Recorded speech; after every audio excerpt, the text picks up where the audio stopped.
Facebook पे अगर आप पोस्ट करते हैं तो वहाँ पे लिखते हैं it's me, grammatically it's wrong. कि first person, second person, third person है कौन, पहले हमें वही पता चल जाए, हमें ये क्लियर नहीं हुआ है। So first person is the speaker जो बोल रहा है। 1 2 3 यानी 123 अगर नेगेटिव है, अगर पॉजिटिव है तो 231। इस चीज़ को हमेशा ध्यान रखें क्योंकि ये रूल बहुत सारे competitive exam. Welcome back to my channel, but if you new here welcome to my channel. I hope you are doing well. तो आज हम बात करने वाले हैं प्रोनाउन की। And before walking you through the main content, I'll just quickly introduce myself. My name is Ankur. I'm a communication specialist, a public speaker, and a self-published author. And thank you so much for joining me today. तो pronoun word हमने सबने सुना ही हुआ है कि pronoun होता क्या है। शायद आप में से कई ने ना सुना हो जो एक्चुअली बिगनिंग कर रहे हैं अपनी स्पोकन इंग्लिश की जर्नी की या फिर लर्निंग इंग्लिश की जर्नी की। सो वी विल अंडरस्टैंड कि प्रोनाउन है क्या, हम इसके बारे में डिस्कस करेंगे। बट उससे पहले अगर आपने नाउन की वीडियो नहीं देखी है तो उसे भी इस वीडियो के एंड के बाद आप विजिट कीजिए ताकि आपको और क्लैरिटी मिले। सो प्रोनाउन क्या होते हैं, जब हमारे पास नाउन है तो प्रोनाउन की ज़रूरत क्या है। प्रोनाउन की बेसिक डेफिनेशन की बात मैं अगर करूं तो वो वर्ड्स जिनका यूज़ किया जाता है नाउन की जगह, यानी words used in place of noun. Noun की जगह यूज़ होने वाले शब्दों को हम प्रोनाउन या हिंदी में सर्वनाम कहते हैं। सो हमें ज़रूरत क्या है, वी विल अंडरस्टैंड दैट। अगर मैं बात कर रही हूँ किसी पर्सन से और वो मुझे सुन रहे हैं, मैं बार बार उनका नाम रिपीट नहीं कर सकती हूँ। जैसे कि हाय राम कैसे हो, अच्छा राम तुमने क्या किया। तो उसके बाद राम की जगह मैंने बोला तुमने क्या किया, राइट। तो इस तरीके से हम समझेंगे कि किस तरीके से हम रिप्लेस करते हैं नाउन को। सो इसके अलावा जो दूसरी डेफिनेशन आती है प्रोनाउन की वो होती है basically pronoun is use to avoid repetition of noun. एक तो है कि नाउन की जगह यूज कर रहे हैं, दूसरा है कि नाउन के रिपीटिशन को हटाने के लिए यूज कर रहे हैं हम प्रोनाउन वर्ड्स का। कैसे? For an example, Ram is a good boy, isn't he. तो अभी मैंने बोला इजंट ही, ये ही किसे डिनोट कर रहा है, राम को डिनोट कर रहा है। तो मुझे दोबारा राम ना बोलना पड़े, तो that is why I have used this pronoun.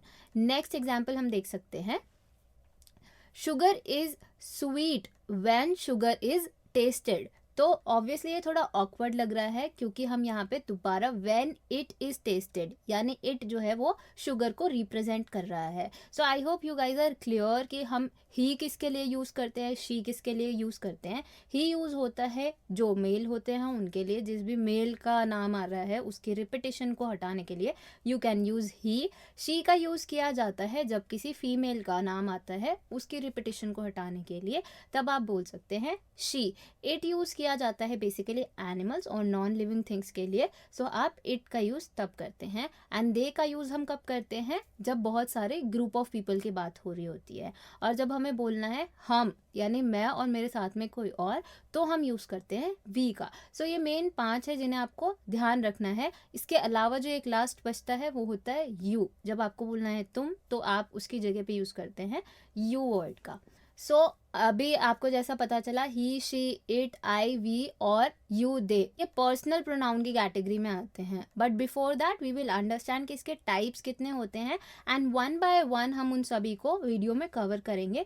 But आज के लिए we will understand personal pronoun only, ताकि आपको एक एक करके सारी चीज़ें अच्छे से समझ में आए। अगर आप 10 के 10 टाइप्स को समझना चाहेंगे तो वो मुश्किल हो जाएगा एक टाइम पे समझने के लिए आपके लिए। So let's kick off. हम टाइप्स की बात करते हैं। सबसे पहला टाइप आता है, जैसा मैंने आपको बताया, personal pronoun. So personal pronoun का हम भी देखेंगे, डेप्थ में समझेंगे।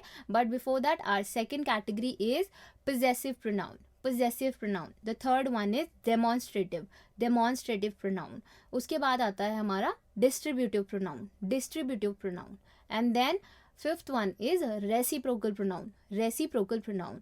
उसके बाद आता है reflexive pronoun. Reflexive pronoun. Seventh one is emphatic pronoun. Emphatic pronoun. Then comes relative pronoun. Relative pronoun. ये बहुत इजी होता है, जैसा कि नाम से ही पता चल रहा है कि ये रिलेट करता है, संबंधवाचक हम हिंदी में बोलते हैं इसे। एंड इसके बाद आता है हमारा इंटरोगेटिव प्रोनाउन, जहाँ पे भी हमें क्वेश्चन वर्ड्स दिख जाते हैं, बट हम और अच्छे से इनको समझेंगे कि कहाँ रिलेटिव प्रोनाउन कैसे यूज़ हो रहा है एंड इंटरोगेटिव प्रोनाउन का हम किस तरीके से यूज़ कर रहे हैं। And the last one is indefinite pronoun. So ये 10 कैटेगरीज, टोटल 10 टाइप्स होती है एक तरीके से प्रोनाउन की, जिनमें से आज हम सिर्फ एक को समझेंगे, पर्सनल प्रोनाउन. एंड पोजीशनिंग क्या है जब पर्सनल प्रोनाउन की बात होती है. सो पर्सन्स का क्या पोजीशनिंग होता है, किस ऑर्डर में पर्सन्स को प्लेस करना चाहिए, हम वो समझेंगे. So let's kick off. Personal pronoun क्या है, दो आते हैं इसमें हमारे टाइप. एक होता है सब्जेक्टिव, दूसरा होता है ऑब्जेक्टिव केस. तो जब भी आप क्वेश्चन में कौन पूछ रहे हैं एंड कौन का जो भी आंसर आ रहा है आपके साथ में, that is subjective pronoun. Subjective pronoun में कौन का आंसर आता है, यानी हु का आंसर आता है आपके पास, तो वो हमारा सब्जेक्ट होता है.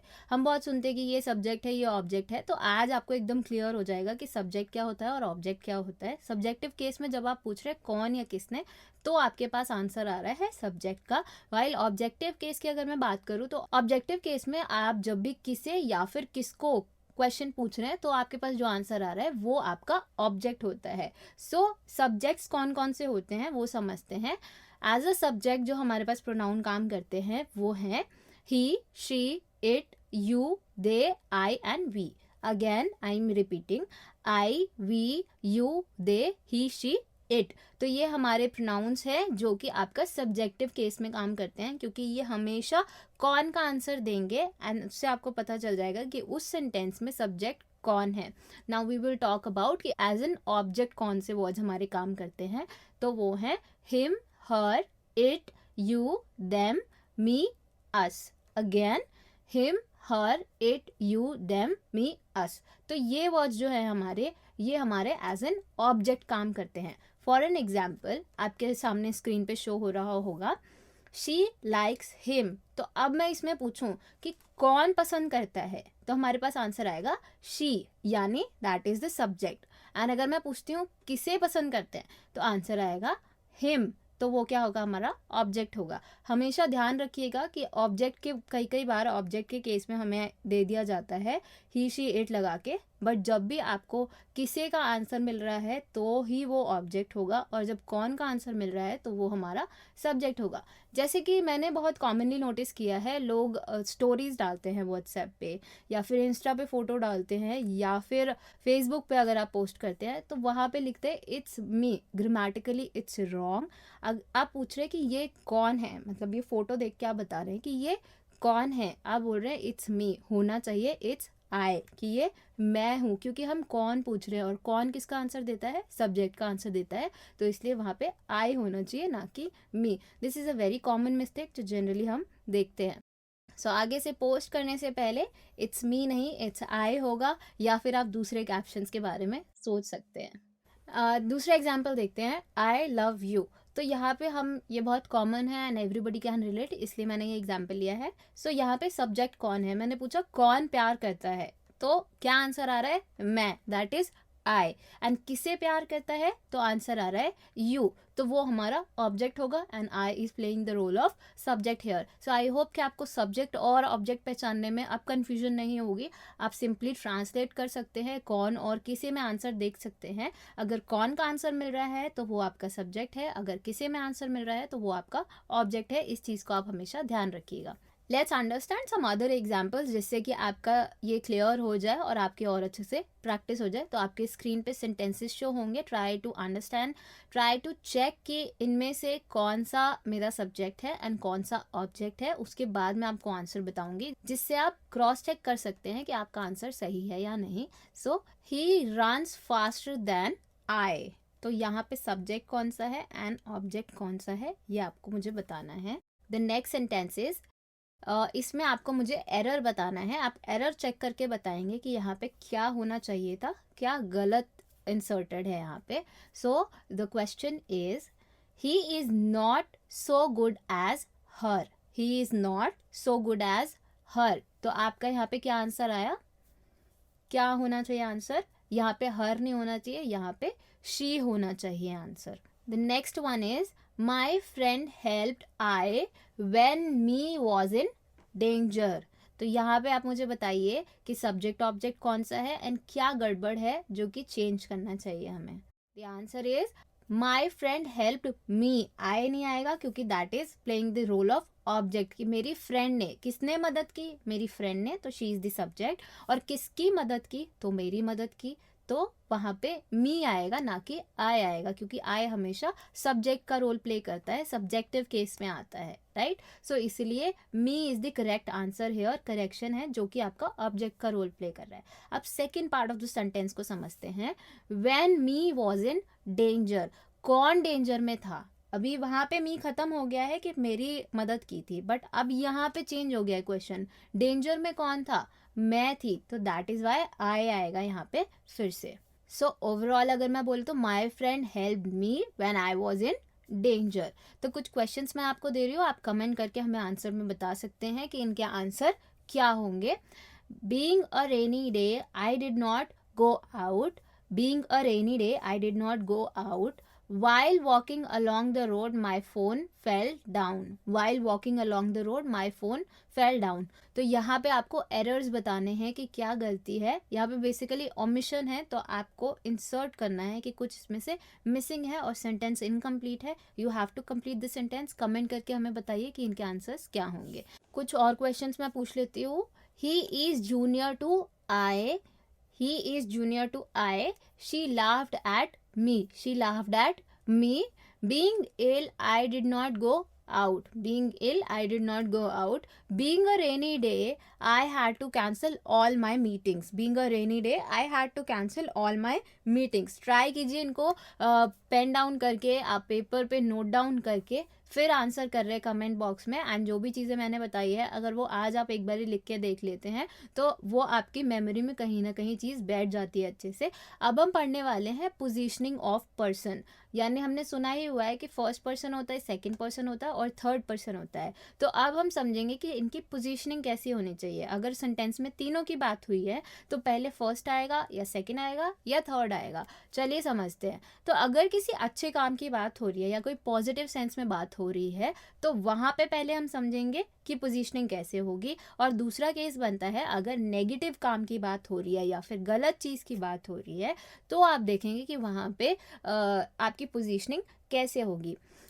एक मैं जनरल एग्जांपल देती हूँ। कोई भी जेंटल पर्सन होगा या अगर अपने आप को ही आप प्लेस कीजिए तो आप कहीं पे गए हुए हैं एंड वहाँ पे रिवॉर्ड मिलना है, ठीक है। तो आप कैसे बोलते हैं कि पहले आप आ जाइए, यानी कोई पॉजिटिव काम है तो आप पीछे वाले इंसान को यानी सेकंड पर्सन को आप बोलते हैं कि पहले आप चले जाइए, आप ले लीजिए रिवॉर्ड या फिर कोई भी अच्छी चीज़ है। उसके पीछे कौन होता है? थर्ड पर्सन होता है। तो आप बोलते हैं कि ठीक है अभी सेकंड पर्सन गया, अभी third person and then I will go. आपको हमेशा इस एग्जाम्पल के साथ याद रखना है कि सेकेंड पर्सन, फिर थर्ड पर्सन और फिर फर्स्ट पर्सन। कब? जब कोई अच्छे काम की बात होती है। वही अगर आपको पनिशमेंट मिलनी है, आपने और आपके ग्रुप ने कोई मिस्टेक करी और उसके लिए आपको पनिशमेंट मिलनी है, तो आपका रोल जो बनता है एथिकली जो आपको काम करना चाहिए वो पहले आप जाएंगे कि तू रुक, मैं देखता हूँ कि पढ़ कैसे रहा है, कहाँ कहाँ पढ़ रहा है, कैसे मार रहे हैं, कितना मार रहे हैं, वी विल अंडरस्टैंड दैट।